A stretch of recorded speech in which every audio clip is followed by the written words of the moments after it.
ఏ ప్రాబ్లంకి ఏ ఫార్ములాలో గుర్తించే తెలివి, స్టెప్ బై స్టెప్ ముందుకెళ్లే సామర్థ్యం, టయానికి షార్ట్ కట్ వెతికే మీరు,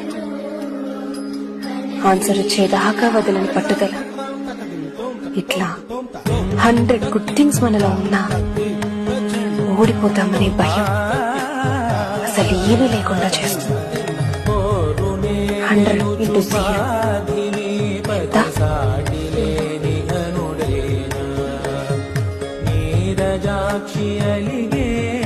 ఓడిపోవడం మైనస్ నుండి గెలవడం అనే ప్లస్ తోటి అడుగులేస్తుంటే అందరికీ ఎదురయ్యే రోజులు 0.